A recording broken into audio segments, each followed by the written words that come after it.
What's up, everybody? It is Saturday, the 8th of April. So, a few days ago, it was the full moon. Tomorrow is Easter, and I decided to do a card reading, which is on TikTok and eventually on Instagram. But for those of you who have found me and who decided to continue listening to what I have to say, this obviously is taking these same cards and sharing what's going on in my life in regards to them. Very interesting cards as usual.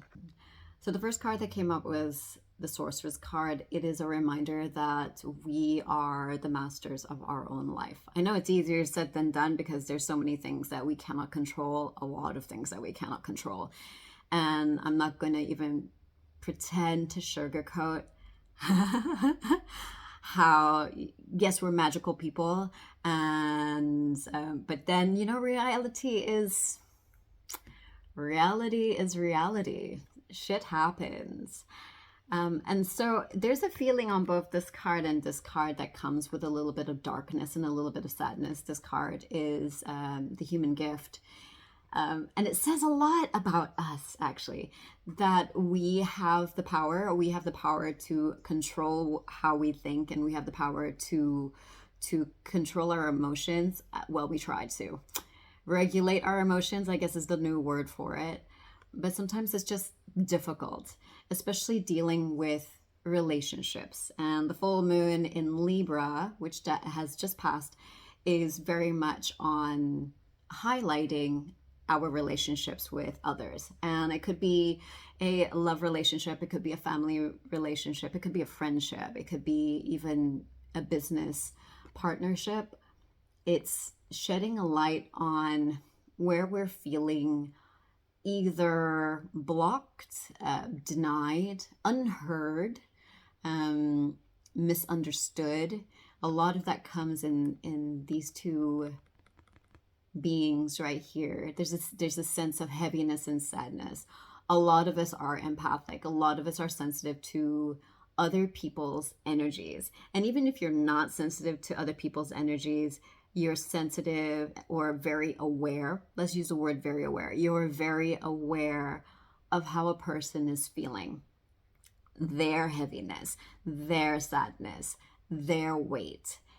And yet there's so much that we cannot do because the person is the one who's in control of their narrative, is in control of their story and their perception of how they want to see the story. I promise you, you can try to convince them otherwise, but if they've decided that that is their story, then that is their story. And I think we feel that. We feel their pain. We feel how we cannot help them. We cannot help their story and their heaviness because that's their own.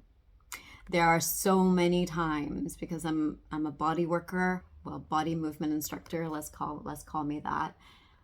And when I have a client come and see me with their pain, whether it's a physical pain or an emotional pain, I can give them all the tools and I can do the best to show them a different perspective. But if they don't want to see it, that's not on you, it's on them. But it doesn't stop us from feeling like we're not heard. They obviously want to pile the story on you. They're looking for sympathy. They're having their sort of pity party. And there is no other way. There is no way. You can say, I'll sit with you. You can acknowledge them, hear them out, but you can't do anything. Obviously, these kinds of people are looking for attention. They're looking for some sort of recognition, and you can give them recognition for days, weeks, months, years, and the story doesn't change. Why? Because they don't want the story to change. Because then what other stories will they give if it's not their story? whatever their story is. That person didn't say sorry to me. That person didn't say thank you. That person didn't pay me back. I was listening to a podcast, and I listen to a lot of podcasts. I don't remember where this came from, but the interviewee was saying, I had to turn it around when I felt like I was being betrayed. I felt like I was being lied to. I felt like I was cheated on. I felt like I was robbed. That they were taking away something from me, but it's probably a blessing for them. They needed it more than I did. They needed the recognition and the appreciation and the validation more than I did. Now, while I agree that that's a great way of putting it, a really great way of putting it, I also feel that that doesn't stop the hurt and the heaviness that I feel and the darkness I feel after that, the emptiness. Because I know that, especially if somebody that I am close to, that it isn't true, and there's nothing that I can do about it. I'm just stuck with the hurt, and that's the reason why I actually prefer to be alone. Because I have to spend a couple of days to heal from other people's stories. It is unfortunate, but no matter what I do, I just feel a lot of that weight on me. And I have to take some days to just lie down and sob and almost cry for them. I just have to cry for them. And I did a lot of that crying this week. I had to cry for them, knowing that I can't do anything and nobody can do anything. They're just stuck in a rut, and they're stuck in this hole on their own accord.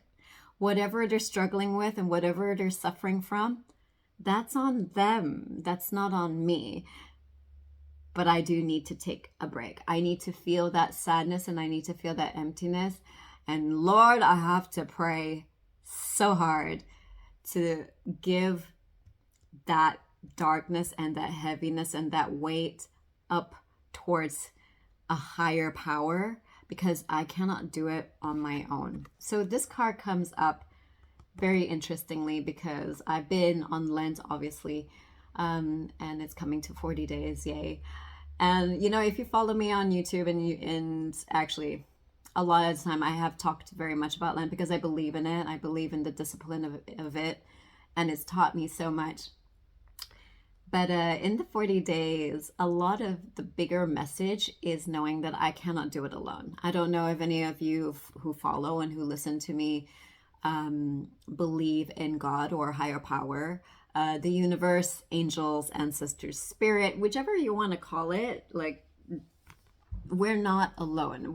This feels like we could do it alone, but we're actually never ever alone. There's always a guide, an angel, somebody watching over us to say, listen, I know it sucks right now. I know it's really sad, but there are little lights of blessing coming your way. You're being carried and you're being taken care of. So that's how I feel.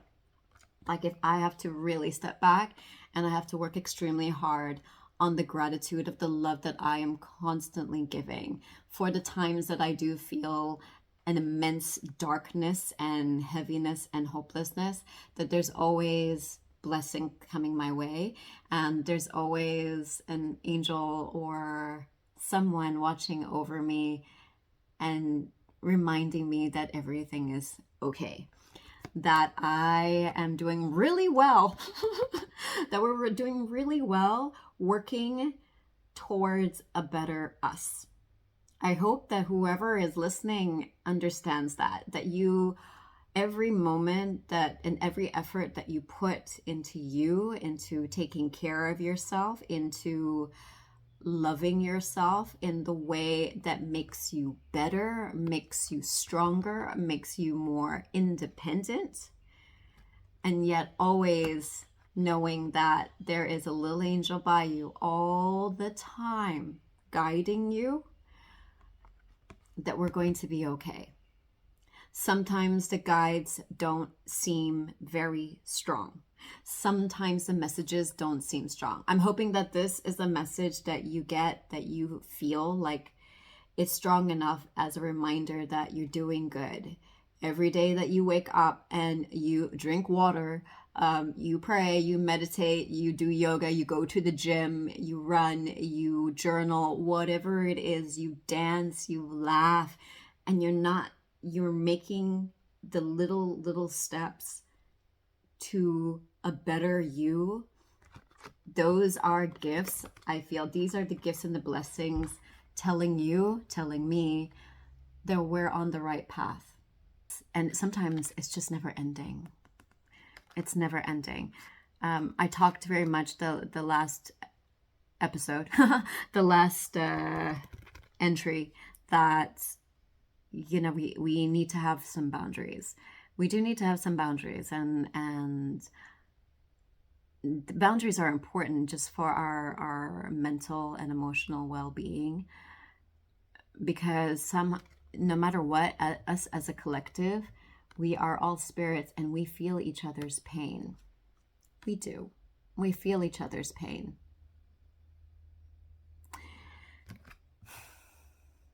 But we cannot help anybody but ourselves. We really can't. I cannot help you. I can give you a little bit of a guiding light, but I cannot help you. And you can tell me your sob story, but at the end of the day, what are you doing to make yourself feel better, make yourself healthier, and make yourself stronger? I've been working very hard on my sleep because I do not sleep well. And my energies are very, very limited. And so I'm extremely particular about who I hang out with, who is going to fill my energies up, who is actually listening to every word that I'm saying, and who's going to just take the time to listen to not just the words, but what the emotions behind the words. That you're not just looking at me because I'm a pretty face and you are just commenting on my skin, my hair, my background, but there's more to the content of this video. Just saying. Hurt people hurt people. The people who are in pain, they don't even know that they like to be in pain. They don't know. They like the story. And you can tell them otherwise and they're not going to listen. So cry for them, pray for them, and then just continue to make sure that you have boundaries away from them however you can, and move on. Because at the end of the day, it really is about you. You are the only person that you can help rise. You are the only person that can save you. Of course, with a little help of a little angel. So for those of us who are celebrating Easter, Jesus is with us all. He's cool. He was crucified, died, rose again. We know the script.